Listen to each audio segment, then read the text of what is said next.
धीरे धीरे धीरे भोरारी की ओर जा रहल बनी जा। 3 बजे वाला बा और यही समय कई बिरहा भी बा। यही समय में बिरहा के लोग सुनेला, गावल भी जाला। तनिक सा प्रस्तुति है, कैसे आवा।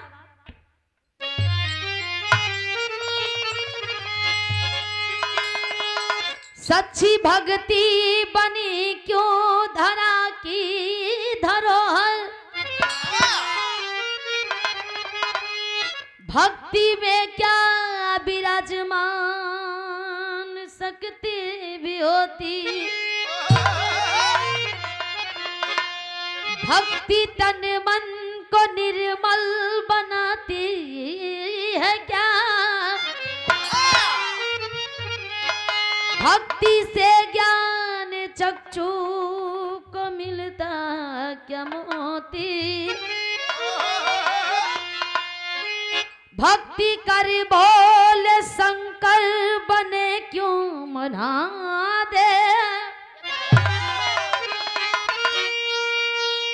भक्ति से ही बनी क्यों नारी दिव्य शक्ति।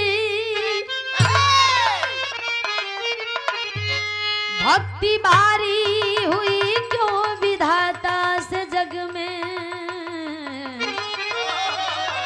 बन गई भक्ति क्यों ग्रंथ काव्यों की पोती।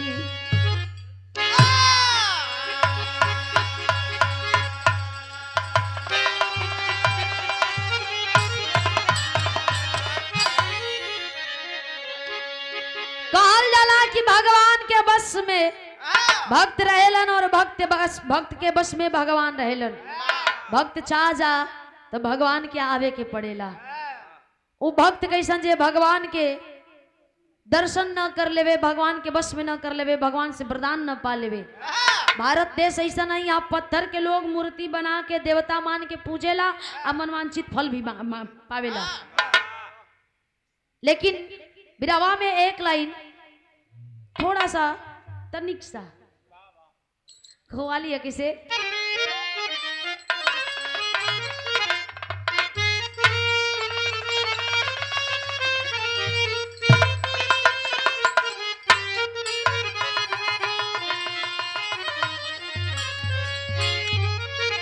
स्वर्गीय रामदेव दद्दा, स्वर्गीय बुल्लू दद्दा वो समय में गावत रहलन। कैसे गावत रहलन। हर काबे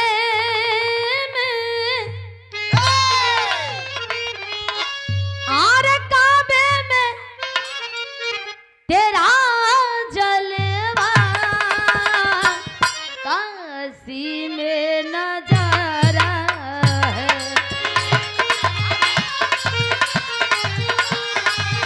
काशी में नजारा है।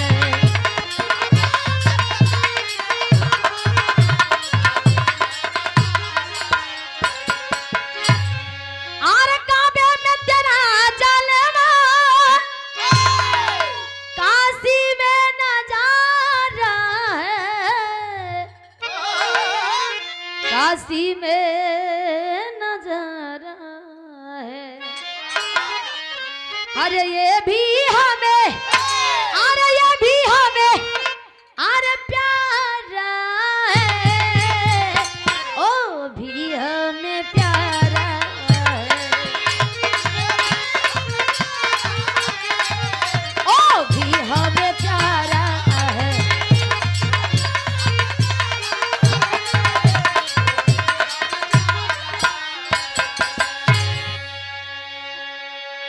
ये भी हमें प्यारा है, वो भी हमें प्यारा है। काशी और काबा दोनों प्यारा है। लेकिन कवि जी अनमोल लाइन लिखत है, आई लाइन सबके टच कर जाई। कैसे।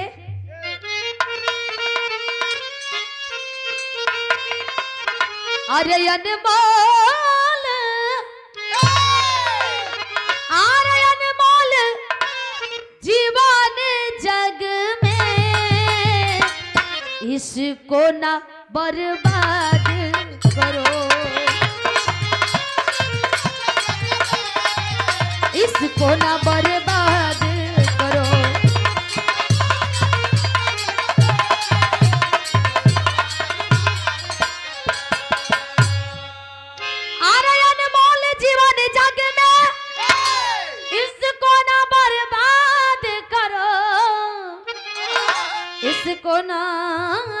बर्बाद करो। अरे दिया है, अरे दिया है जन्म जिसने, उसको भी तो याद करो,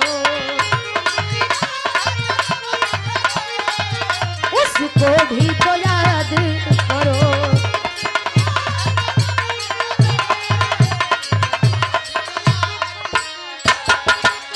छोटा मुंह बड़ी बात, ए लिए कहली है प्रभु भगवान भी नाराज हो जालन। जानत हो कब? जब घर में बैठल मतारी बाप के दुख होला और लोग जाके पकवान पर पकवान, जल पर जल चढ़ावेलन, दूध पर दूध गिरावेलन, उसमें भगवान भी नाराज हो जालन कि घर में बैठल देवी देवता के थोड़ा सा ख्याल कला, एक बाद हमें पूछिया है कि बतावल जाला कि दिवाली का दिन पहले दिया देवकुर पर बारल जाला, घर में बारल जाला, एक बाद बहरे बारल जाला। तो घर में बैठल देवी देवता मतारी बाप एक रोटी खाती, एक गिलास पानी खाती, डहकत बनन भैया, और बहरे जाके पकवान चढ़ौले से कोनो फायदा ना हुई। लेकिन सती अनुसुईया के सभी जानता, वही सती सावित्री पतिव्रता नारी जिन्होंने अपने पति का प्राण यमराज से लड़ करके वापस लाया, उन्हीं के गुरु मल्ले रली नर्मदा। नर्मदा गुरु मल्ली भक्ति भजन भाव करे के उपाय ना पता कैसे कईल जाला। भगवान भोलेनाथ के पुजारन है, लेकिन ए भैया आखिरकार जाके अपने गुरु सती अनुसुईया जो कि अत्रि मुनि के पत्नी रहली ना, उनसे भक्ति भाव भजन के कुछ नियम कानून जाना तारी कहतली, गुरु हमें बता दीजिए कैसे मैं प्रभु को प्रसन्न करूं। बताओ थी विराम एक लाइन गीत लगल।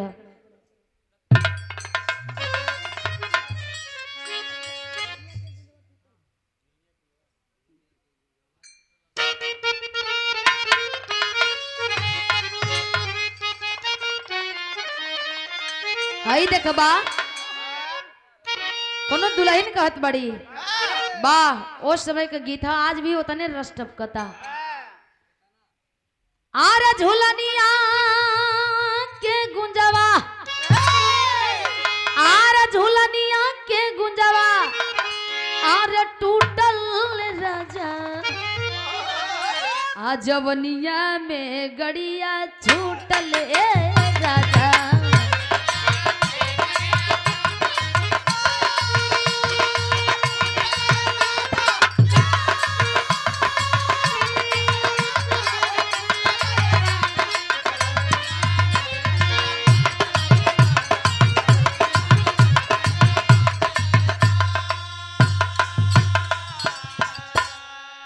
का कलिया हमनी के तो सुनाई ल कि जवनिया में गणिया फाटल राजा, हमारा उहे सुनाई ले भैया। हाँ, कनो का कमजोर न बड़ा, हम तो कहीं दहिया का कमजोर बड़ा, ऐसे तोरा सुना गई है। हम कहतनी जवनिया में गड़िया छूटल ये राजा, इन्हें ज्यादा सुनाई देता सुखाइल चच्चा के।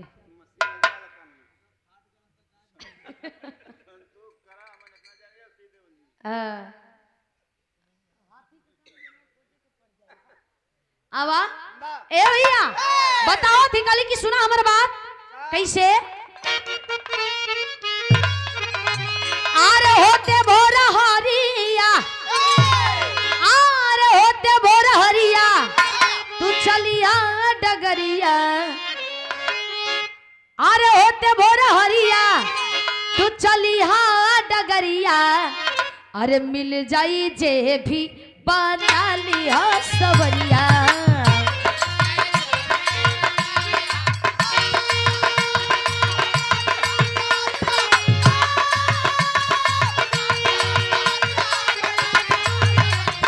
शाबाश शाबाश।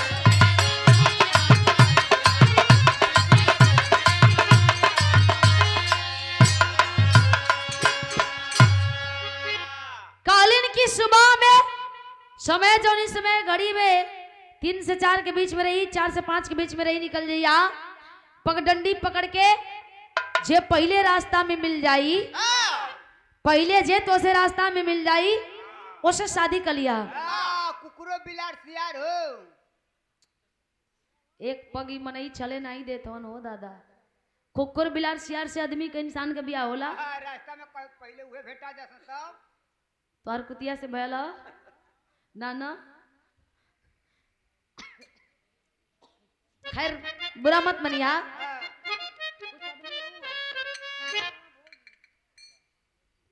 ए भैया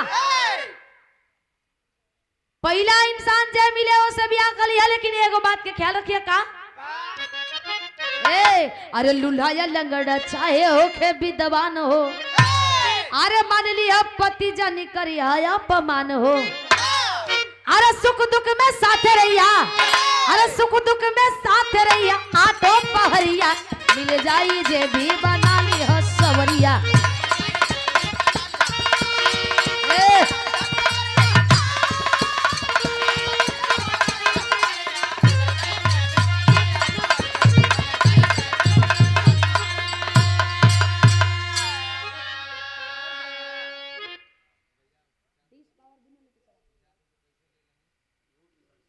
ए भैया कली की लुल्ला होकी, लंगड़ा होकी, कोड़ी होकी, आनर होकी, चाहे जैसन भी होकी एक्सेप्ट कर लिया, लेकिन कबो अपमान मत करिया। ओ इंसान के अपमान मत करिया, आदर करिया, अनादर मत करिया। तबे पतिव्रता होइला के ई फर्ज तू निभा पैबू और पतिव्रता बन पैबू। देखा भक्ति भाव भजन सबई करेला, लेकिन हमार बात सुना, जे भी तोरे जीवन में आवे ओकर बड़ी आदर सम्मान से, भाव से, इज्जत से सेवा सत्कार करिया। ए भैया पगडंडी पकड़ के चलल हई, रास्ता में कुहेसा गिर ले, ठंडा कर रात आई बोररिया में कमल ओढ़ के एगो कोरी बैठल ह, और कोरिया कोनो राजा का पुत्र ह, पाप कैले ह, पापी के दंड मिलल ह, प्राश्चित करत ह, जाके उगार के कमलवा कलश किए कलश की हाँ हम नीक लगत है, दुनिया हमके देख के दूरे से भागत हम, मौकत है शरीर सड़ल हम मजबज मौकत है, आ तोहे नीक लगे लगली। कलश की जानत हुआ आज से तू हमार राजा हम तुहार रानी। कलश की क्यों ना घर से ते आई ले, चढ़बाक लागत है, बनल बाप के बिगड़ल औलाद हूँ, जा देखा यहाँ दाल ना गली दूसर द्वार देखला। कलश की दाल तो यहाँ गली चाहे जैसे गले, प्यार से मनबा मान जा, ना ही जबरदस्ती भी करब हम। गीत बदला था कैलीन का नर्मदा, कोनो ननद भौजाई आपस में बतियावत है, आरे पियावा, अरे पियावा मिला ला ला ला मुनावा, बोलई के सपनवा ये बाबूजी।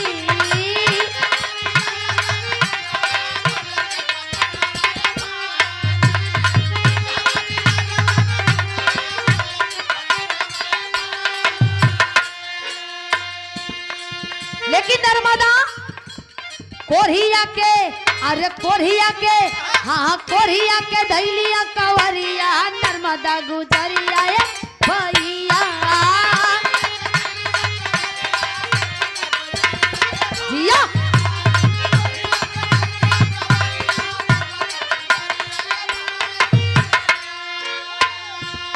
भाड़ा कवारी पकड़ ले अलस, कलश की छोड़ा हमें, छोड़ा कोरिया कहते हमें छोड़ा, नर्मदा कलश छोड़बे ना करब। कहे का कोरिया कहेला जानी मारा हमर जानवा जिया,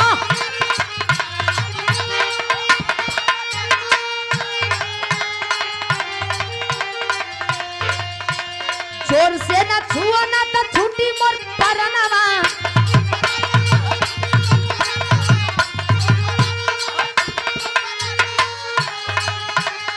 कहता कि जेने धरे तड़ू एकदम शरीर महकता, आई बज बज करत एकदम, हम लगत कि हम ना जियब, छोड़ा हमके। कैलस का धोवे लगली, अरे धोवे लगली, अरे धोवे लगली सरल शरीरिया, नर्मदा गुजरिया ये भैया।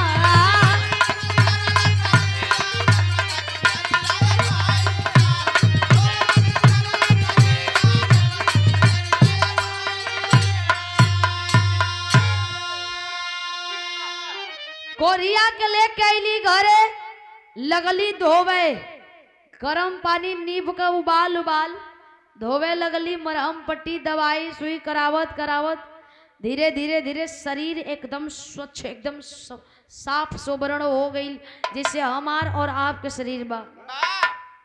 शरीर एकदम बढ़िया हो गई। आ जब बढ़िया हो गई तो कहली कि हमन अधूरा पति पत्नी के जीवन जियत ही जा, सैया के पूरा कही देता का। वाह, राउर चरण कहाँ की और ही बड़ हो जाता तो जल्ला। ए भैया शैली के भाव कैसे?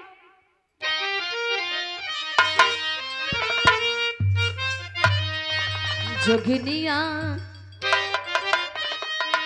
जोगिनिया शोहर वाली बन गई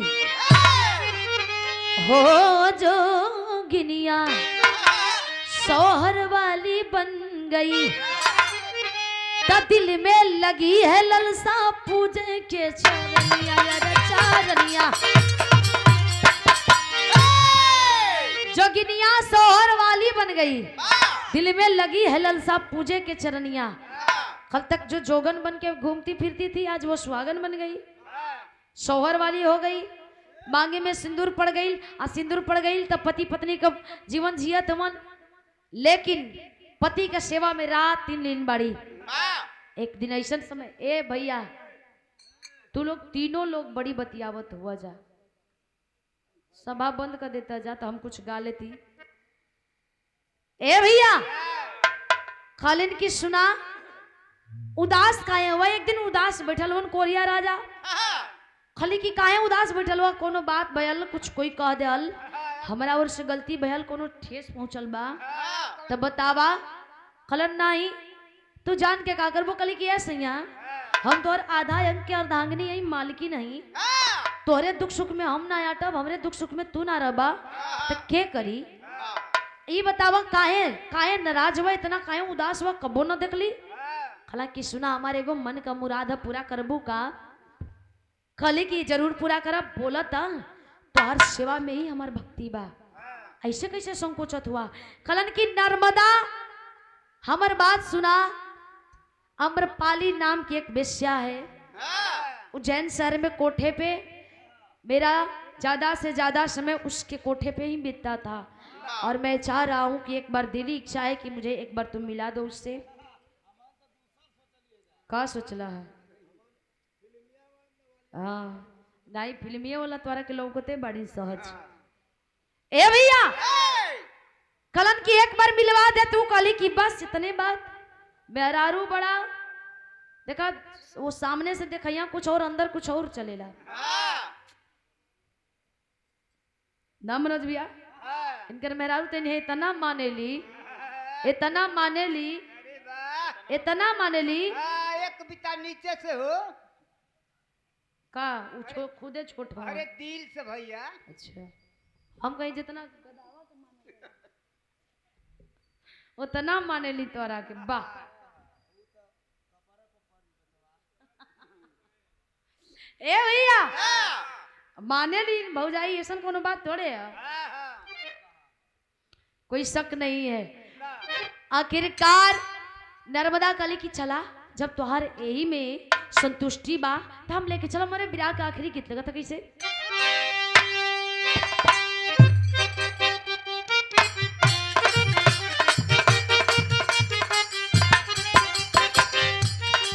कोनो दोस्त दोस्त खाती कहले बा, दोस्त ऐसा नहीं इतना, दोस्त ऐसा दुश्मन कोई ना हो सकेला। दोस्त चाहेला तो जान दे देला, दोस्त चाहेला तो जान ले लेला। बार दोस्त कलश की दगा कर दे सारे, थोड़ा से उम्मीदें ना रहे। का कहे? अरे अच्छा सिला दिया तूने मेरे प्यार का, अच्छा सिला दिया तूने मेरे प्यार का, यार नहीं लूट लिया घर यार का,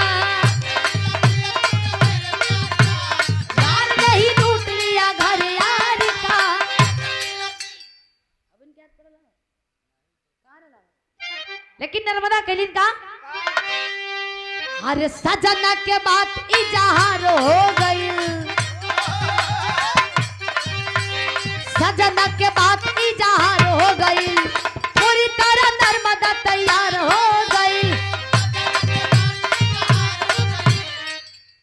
पूरी तरह नर्मदा तैयार हो गई। लेके चलल है कैसे, हाथवा में हाथ धके चलली गुजरिया, ऊंचा खाला टेढ़ी मेढ़ी पतरी डगरिया, मन में गलानी बरियार हो गई, अरे मन में गलानी बरियार हो गई, पूरी तरह नर्मदा तैयार हो गई, पूरी तरह नर्मदा तैयार हो गई।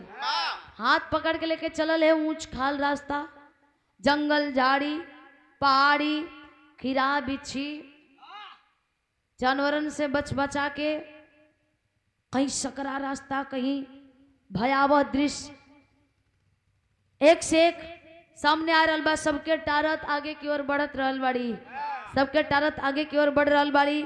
ए भैया जैसे जैसे आगे बढ़ती तब तक से भगवानों परीक्षा लेवे लगलन। सुबह का निकलल, रात 12 से 2 के बीच में घड़ी डोलत है। भगवान परीक्षा लेत मन, बिन बरसात के बिजली जब कड़कड़ा के चमकाल, अवाक हो गई नर्मदा। सोचे लगली बा प्रभु, बिन बरसात का बिजली ये कैसे हो सकेला।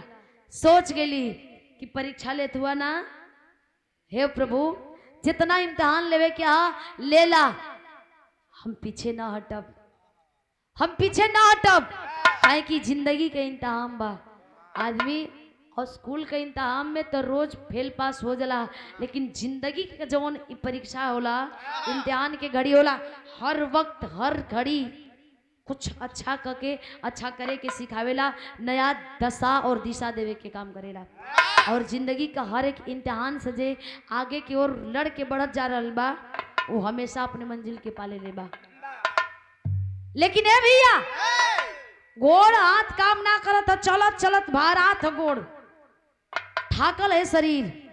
भगवान से प्रार्थना करी, प्रभु दया करी।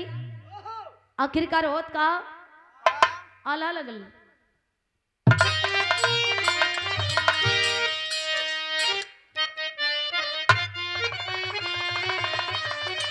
अरे हाय नारी नरम होली।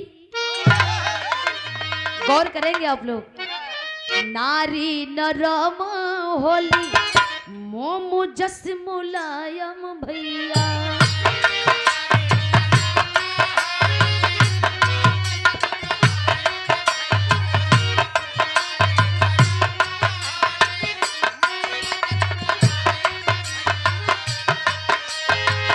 लोहा जस कठोर होली, जाने ला जहां,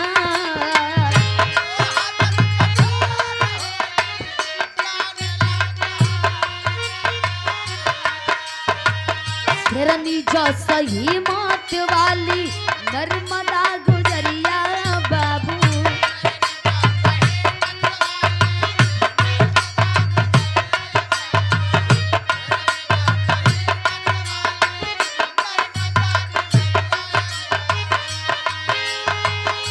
लेके पति को पहुंची शहर सीनाता,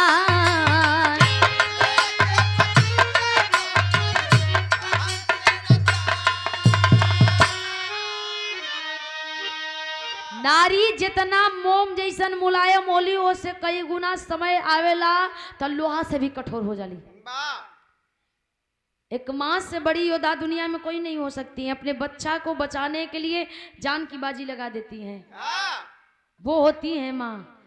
लेकिन नारी का परीक्षा कबो ना लेहल जाला, काहे कि धरती पर जब जब असुरन के अवतार भइल बा, अत्याचार बढ़ल बा, तब तब नारी कोनो न कोनो रूप में अवतार ले ले बड़ी, चाहे दुर्गा, काली, चंडी, चाहे मुंडेश्वरी, चाहे विंध्याचली, चाहे वैष्णो माई, चाहे आदि शक्ति, जे भी ऐजा अवतार लेके असुरन के वध के लिए बड़ी। लेकिन हे बाबू आगे की ओर बढ़त जात है, चट्टान जैसन हिम्मत लेकर के आगे की ओर बढ़त जाती। घोड़वा बाहर आ गयल, सूली पर चढ़ावल हमन मांडवी ऋषि। तपस्या सालों का, वर्षों का तपस्या भंग हो गई।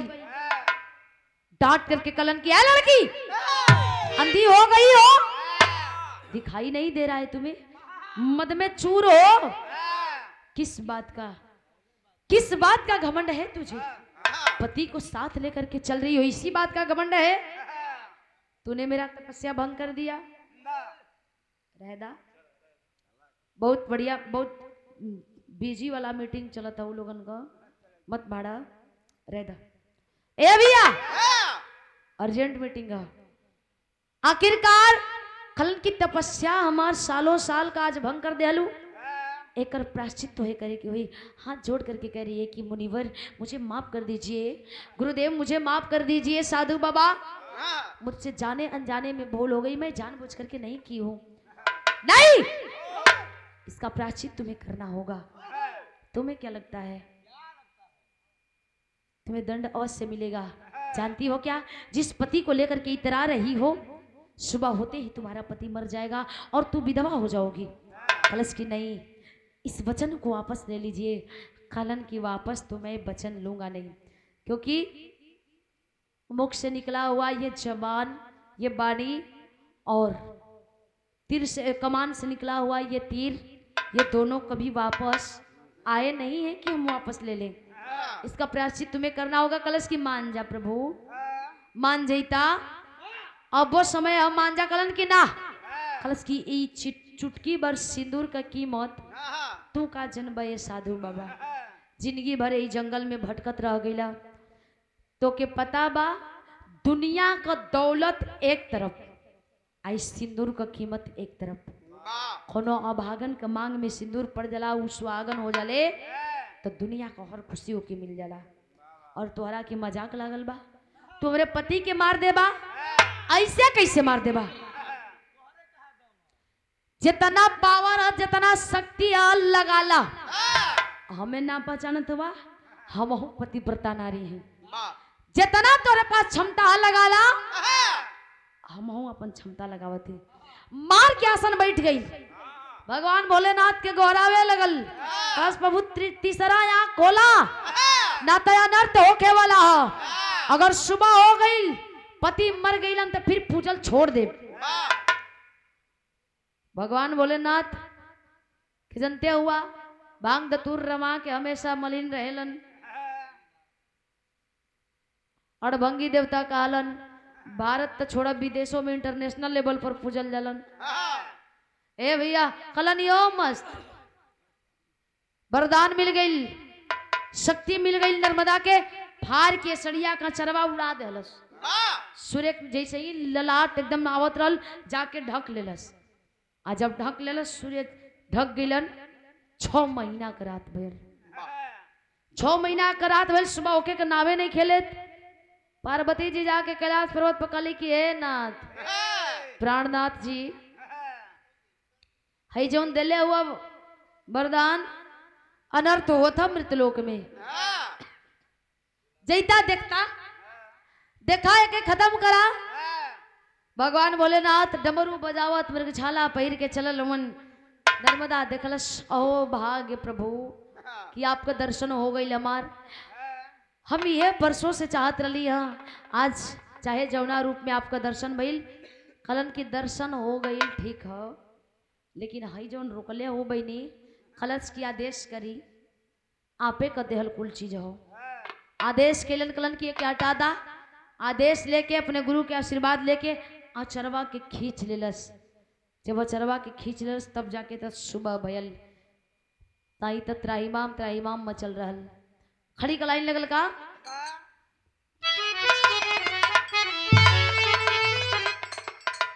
राम निधि ठेकेदार हमारे गार्जियन जी, हम चाहते कि मंच पर आ जाए, मंच पर आ जाए। हम अपने हाथ से स्वागत करेंगे, आप आ जाए। बड़ा दूर से चल के आए पोइल बनी इलाहाबाद प्रयागराज से। बड़ा स्नेह मिलेला, बड़ा प्यार मिलेला। कहिए से आप पता करत रही कि यार बिराह होके भला बताई ई जौनपुर में बिराह बा इलाहाबाद से रुआइल बनी, सोचे वाली बात भी है। अब सुन के ऋषिराज के श्राप दिल में लागल अगिया, कैसे से नुरा बाराइल मोर धोबाई मंगिया।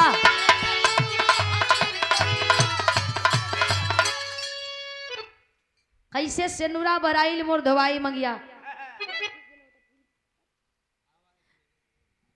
ए भैया, अरे अस्त हुए सूरज पूरब में उदित नहीं हो पाए, 6 महीना बीत गया देवता सभी घबराए। तब मृत लोकवा में आइले भोला पानी के जोगिया, त कैसे से नुरा बराइल मोर धोबाई मंगी।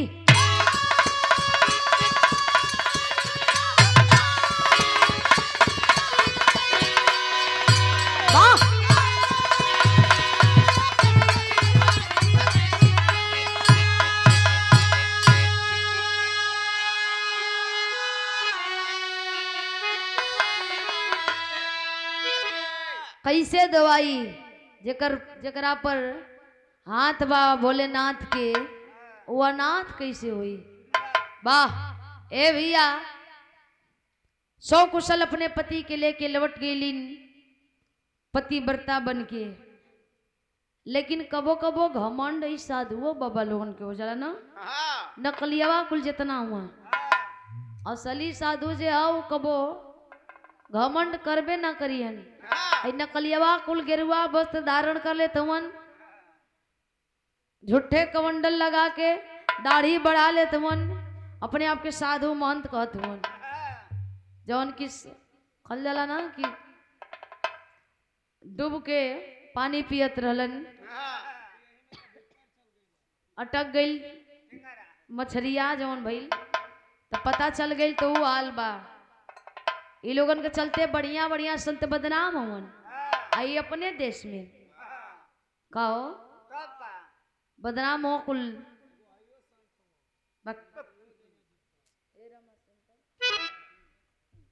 ए भैया, कलश की अपने आप के बड़का साधु बनत हुआ ध के ना, तो और कुछ साधु ही भूलवा देव हम के हिला दे का गढ़िया हो। आखिरी भाव का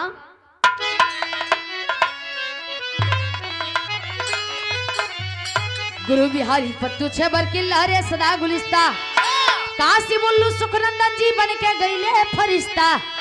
अरे जोगिनिया सोहर वाली बन गई, ए भैया जोगिनिया सोहर वाली बन गई। रबीना सुरस कवि की अनुपम है लेखनिया, जोगिनिया सोहर वाली बन